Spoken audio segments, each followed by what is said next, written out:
Muy buenos días, mi nombre es John Alexander Tirero Benavides, soy estudiante de primer semestre en licenciatura en Educación Física, Recreación y Deporte de la Universidad Popular del Cesar, y pues el día de hoy le hablaré acerca de las generalidades de las TIC aplicadas en la educación, también acerca de los fundamentos y herramientas de una plataforma virtual. También haré énfasis en los que son los modelos pedagógicos para los ambientes virtuales educativos. Y por último, ya retomaré lo que es los objetivos virtuales de aprendizaje, que sus siglas obviamente traducirían a OVA, y pues entre otras herramientas. Bueno, encontramos diversas herramientas tecnológicas como por ejemplo STIC, TAC y TEP, que pues se relacionan directamente debido a que pueden asociarse como tecnologías interdependientes ya. Entonces, específicamente porque se refiere tanto a la tecnología como al conocimiento y el aprendizaje, sin importar que cada una de ellas tenga un concepto netamente diferente. En la red de aprendizaje avanzada encontramos lo que es la famosa Renata, pues que esta se traduce a lo que es Red Nacional de Tecnología Avanzada. Entonces, ¿qué pasa con esta? Esta es la encargada de comunicar y pues proporcionar la colaboración entre las instituciones académicas y científicas de Colombia con las redes académicas internacionales y centros de investigación en todo el mundo. Esta Renata es como un conector entre todos los centros, digámoslo así, educativos mundiales. Bueno, ya pasando al otro tema, que es fundamentos y herramientas de una plataforma virtual. Pues plataformas virtuales encontramos muchas. Las más comunes en estos tiempos de que la educación es virtual y todo eso, encontramos lo que es Google Classroom, también encontramos Edmodo, Moodle, y entre otras. Entonces, ¿qué pasa? Estas herramientas, lo que es Classroom, Edmodo, son herramientas asíncronas. ¿Por qué? Por la sencilla razón de que la comunicación es en tiempo y real. Lo que pasa es que el docente monta, digámoslo, la actividad, y el estudiante ya toma, pues digamos, en un tiempo muy después o así, puede aplicar sus conocimientos en respectiva actividad. Pero lo que es a diferencia de las que son las herramientas síncronas, que vienen siendo como Google Meet, lo que mencioné anteriormente, que es el Moodle, las redes sociales que permiten una interacción en tiempo real. Lo que básicamente estamos trabajando, que son en Meet, que es una herramienta síncrona, nos permite interactuar de manera netamente virtual y pues compartir conocimientos e ideas respecto a la clase. ¿Qué rol toma aquí el docente? Básicamente el docente pasa de ser profesor docente a ser un tutor. ¿Por qué? Por la sencilla razón de que ya todo va a ser a través de una pantalla.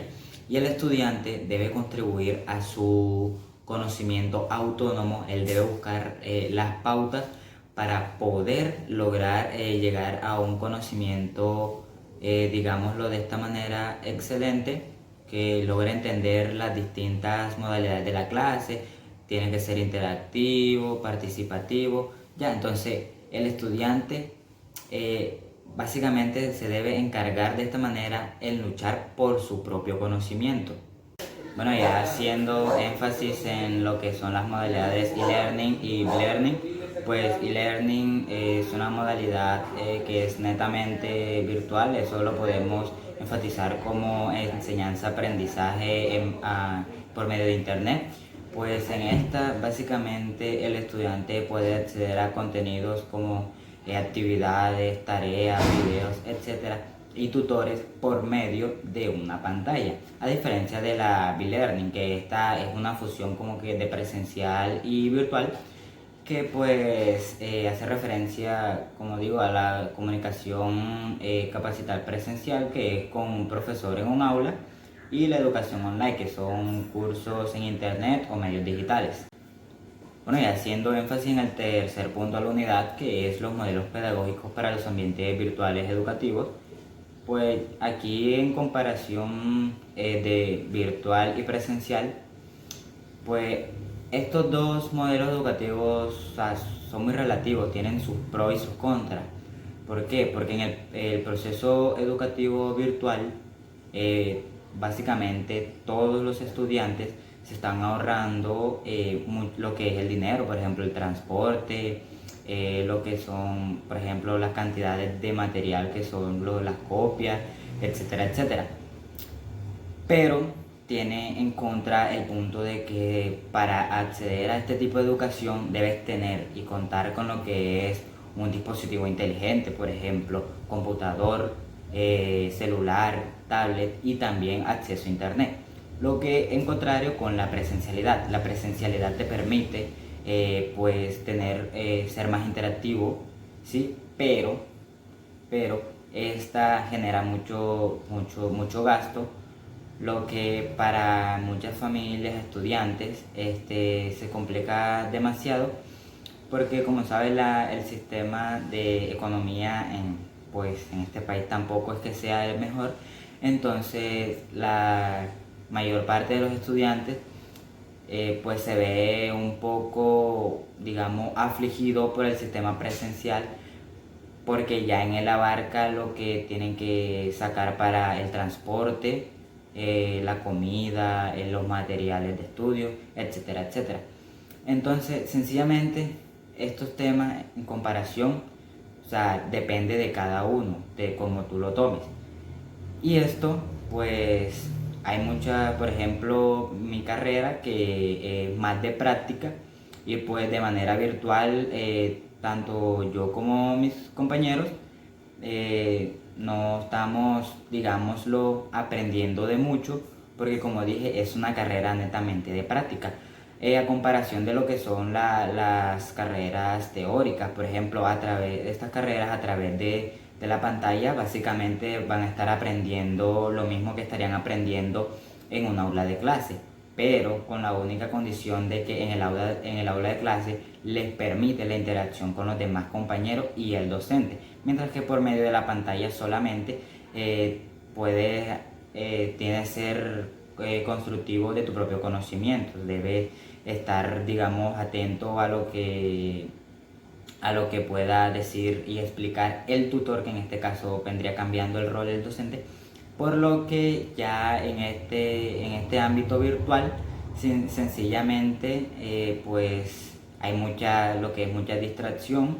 Por ejemplo, nos distraemos con cualquier cosa, por ejemplo, nos metemos a YouTube, no que estamos con el celular viendo las redes sociales, etcétera, etcétera. Entonces, por eso, en el tema virtual, cada quien debe construir su propio conocimiento. Pasando a lo que es un aprendizaje colaborativo, pues sencillamente este es, digámoslo así de esta manera, el empleo didáctico de grupos pequeños en el que los alumnos trabajan en comunidad. O sea, cada quien aporta su parte para buscar, digamos, el bien del grupo y sacar, digámoslo, ser uno de los mejores, digamos, del salón, de la carrera, del curso, etcétera, etcétera. En cambio, lo que es un aprendizaje autónomo, ya eso depende de uno mismo. Ya uno es el que debe, pues, sacar sus conclusiones, debe ser crítico al momento de encontrar una información y redactarla de una manera que te permita llenarte de conocimiento. Eso es lo que viene siendo lo que es un aprendizaje autónomo, o sea, de lo que tú puedes aprender por tus propios medios. Bueno, ya para pasar a lo último, lo que es el objeto virtual de aprendizaje OVA, pues digámoslo de esta manera, una OVA pues es el conjunto de recursos digitales, ¿sí?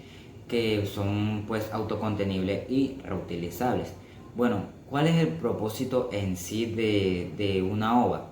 Pues el propósito claro es ser educativo y constructivo, o sea, debe contener al menos tres componentes internos, los que son pues contenido, pues actividades de aprendizaje, lo que sería preguntas de respuestas múltiples, verdadero o falso, y etcétera, etcétera.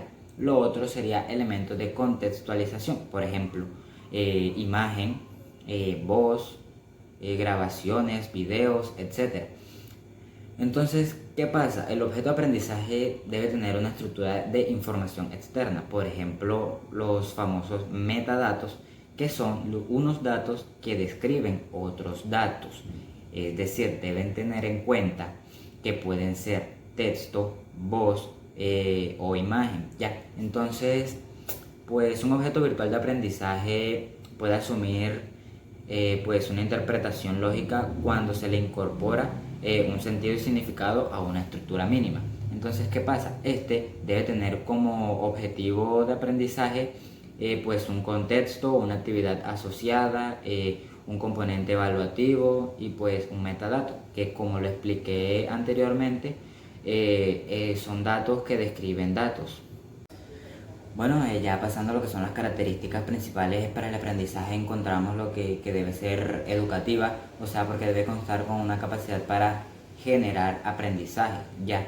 O sea, debe tener, o sea, la capacidad para poder integrar en, digamos, estructuras y sistemas diferentes, por ejemplo, las plataformas. También encontramos que, o sea, debe ser accesible, o sea, accesibilidad. ¿Por qué? Porque, o sea, debe constar con una facilidad para ser identificado, buscado y pues encontrado gracias a los correspondientes pues etiquetado a través de las descripciones, o sea, de los descriptores que vendrían siendo los metadatos, que estos obviamente pues permitirán la catalogación y almacenamiento en el correspondiente repositorio. También encontramos que debe tener una durabilidad. ¿Cómo así? O sea, una vigencia de la información de los objetos sin necesidad de nuevos diseños. ¿Por qué? O sea, porque debe ser, digamos, trata de la independencia, ¿sí? Y autonomía de los objetos con respecto, digámoslo, a los sistemas desde los que fueron creados y con sentido propio. También encontramos en estas características lo que es la generatividad, ¿sí? O sea, que es la capacidad para construir contenidos, objetos nuevos derivados de él. O sea, es la capacidad para ser actualizados y modificados, ¿ya? O sea, aumentando, digámoslo, sus potencialidades ya a través de una colaboración. Esta, o sea, otra de las características principales de aprendizaje es que es la flexibilidad, o sea, porque con la, digámoslo, con la elasticidad para combinarse, o sea, en muy diversas propuestas de áreas del saber diferente. ¿Cómo así? O sea, que puedo coger, digamos, una ova ya realizada y pues puedo, digámoslo de esta manera, introducir o modificarla a través de contenidos que yo quiera tratar en, digamos, en una clase. Entonces, otra de las características vendría siendo la reutilización. O sea, esto debe ser, o sea, un objeto con capacidad de ser usado pues en contextos y propósitos educativos diferentes, pues para adaptarse y pues también combinarse dentro de nuevas secuencias formativas. Es decir, como lo acabo de explicar, yo puedo tomar una ova que ya esté, digamos, netamente realizada.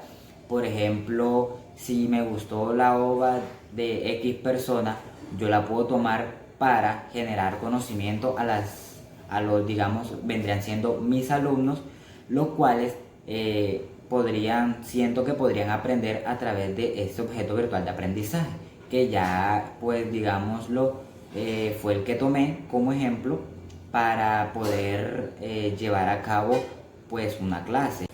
Bueno, pues ya hablando sobre los organizadores gráficos, pues estos también son conocidos como sistemas gráficos de gestión del conocimiento.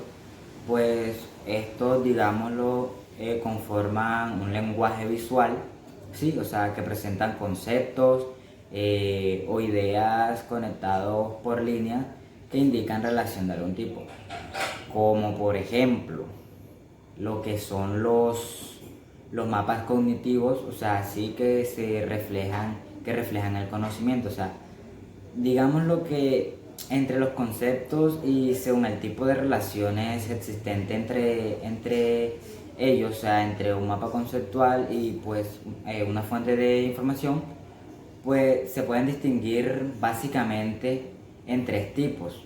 ¿Sí? Lo que pasa es que ya armándolo con la información, los mapas que vienen siendo mapas semánticos, los mapas mentales y los mapas conceptuales. O sea, esto se diferencia por, digamos, por su estructura. Cada quien está estructurado de una manera diferente, pero buscan entre sí llevar la misma información o tener el mismo objetivo de lograr que la persona logre, digamos, un conocimiento acerca de respectivo tema. Bueno, ¿en qué ayudan estos organizadores gráficos? Básicamente ayudan pues a ver cómo las palabras se relacionan entre sí y fomenta, pues digámoslo de esta manera, el debate y el intercambio de ideas, así como el aprendizaje de nuevas palabras. O sea, la jerarquización del mapa semántico lleva, digámoslo, a la creación de un mapa conceptual. Hablando acerca de lo que es derecho de autor, pues sencillamente es el derecho que te resguarda a ti como, obviamente, autor de una obra literaria o artística. Entonces, ¿qué pasa? Este derecho tiene vigencia de por vida. ¿Cómo así? Este derecho va a resguardar tu obra mientras viva, y en caso de ya cuando mueras, se extiende, digámoslo, unos 50, 70 años. Ya después que pase ese año, esos años, pues básicamente ya la obra quedaría como pública, digámoslo de esta manera, a disposición de la comunidad. Pero hay que tener en cuenta que cuando el autor de una obra, o sí, de una obra o escrito de cualquier tipo, puede ser, trasciende, cuando muere, trasciende a sus, digamos, descendientes, ¿sí? A su familia. Bueno, eso ha sido todo lo que tenía por socializar. Digamos, fue lo que logré aprender y los conceptos que me quedaron claros durante el semestre y algunas aplicaciones que me han servido para lo que es mi vida virtual, por ejemplo, mis redes sociales, etcétera, etcétera. Y pues nada, muchas gracias por su atención y espero sea de su agrado.